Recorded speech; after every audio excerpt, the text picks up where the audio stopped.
আপনাদের সামনে আমার একটি বিশেষ রচনা নিয়ে হাজির হইয়াছি। রচনার নাম গরজাল বউ। একটি গৃহপালিত প্রাণী। এরা দেখতে মানুষের মতো, এদের চোখ, নাক, কান, গলা, হাত, পা সবই আছে। থাকে আরো একটি বিশাল জিনিস আছে, পাশের বাড়ির বৌদির সঙ্গে মুখ নাড়িয়ে আরাম পায়। স্টার জলসা, জি বাংলার সিরিয়ালগুলো এরা মটন কষার মতো চিবিয়ে চিবিয়ে খায়। স্বামীর সঙ্গে না যেটা পর্যন্ত এরা এদের সংগ্রাম চালিয়ে যায়। মাঝে মাঝে স্বামীর কানের কাছে এসে ছাগলের মতো ভ্যা ভ্যা করে বলে, আমার বাবা শুধু তোমার সঙ্গে বিয়ে দিয়েছিল তাই, না আমি ডাক্তার ইঞ্জিনিয়ারের মতো স্বামী পাই। স্বামী কিছু বললে এরা প্রতিবাদ করে, হুঙ্কার দেয়, বলে বাপের বাড়ি চলে যাবো। কি যন্ত্রণা! বিবাহের পরেই জানিতে পারিলাম জীবন মানে শুধু জি বাংলা নয়, জীবন মানে যন্ত্রণা। সাবধান, হুঁশিয়ার সমস্ত পুরুষ জাতি এখন, হুঁশিয়ার সাবধান, পীড়িত প্রতি সমাজ এখন সাবধান।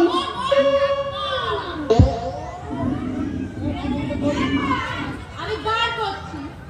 কি বললি তুই?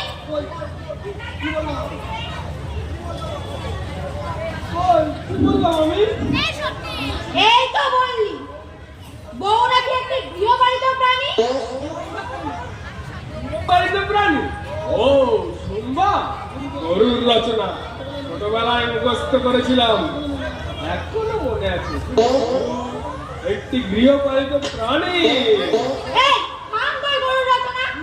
তুই কি ভাবিস আমি কিছু শুনিনি?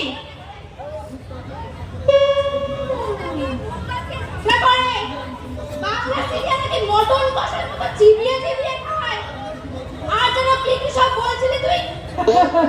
আরে তুমি যে কি বলো না, গরু, আমি তো বলেছিলাম গরু মুখ চালিয়ে সারাদিন খায়।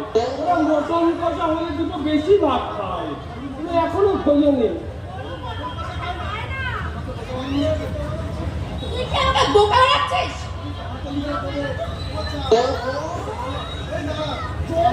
চা নিয়ে এসে তো শালিকা, দাও দাও। এই দাঁড়া, আজ থেকে তোর চা খাওয়া বন্ধ। কেন দিদি? জামা কাপড়গুলো কি করলো? কি করলো? বলবো।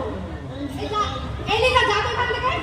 একবার কি ঠান্ডা জল নিয়ে আয়, আর সাথে একটা মগও নিয়ে আসবি। ঠান্ডা জল আবার কি করবি? আগে নিয়ে আয়, তারপর দেখতেই পাবি। আচ্ছা ঠিক আছে। ও আমি কি চা খাবো না? আমি চা না সোনা, আজকে এই চা তোমার মাথায় ঢালবো আমি। আর যাতে গরমে তোমার মাথার চুল না উঠে যায় তার জন্যই ঠান্ডা জল ঢালবো। কি বলতো, আমার আবার টাকলা বাটি পছন্দ না। বউ জননী, আমি আপনার পা দুখানি জড়িয়া ধরিয়া বলছি, এমন কুকর্ম হইতে নিজেকে বিরত রাখুন। আমার এই আত্মহত না মঞ্জুর করা হয়নি। লিজা, এই লিজা, জলটা নিয়ে আয় তাড়াতাড়ি।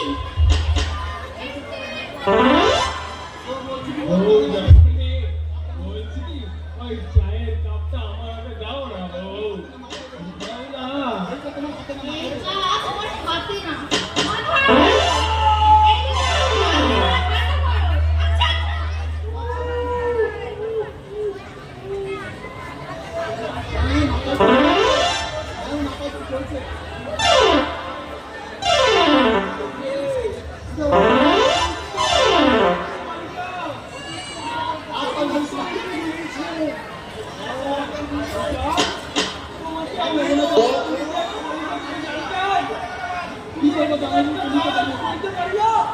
কি করবো জানা বাবু?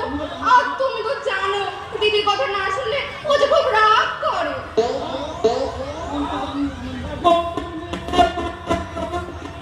আমার মস্তিষ্ক আবুজা দিয়েছে। সরি জামাইবাবু, আমি না বুঝতে পারিনি, আমি আমার ভুল বুঝতে পেরেছি।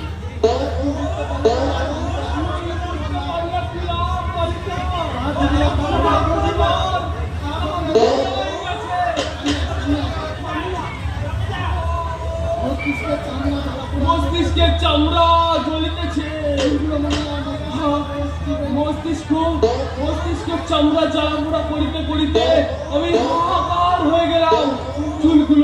চুলগুলো মনে হয় মস্তিষ্ক আঁকড়াইয়া ঘোরা আর বাঁচিয়া থাকিতে পারিবে না। বালিকা, টাকলা জামাইবাবু, তুমি না এর একটা প্রতিশোধ নাও। আর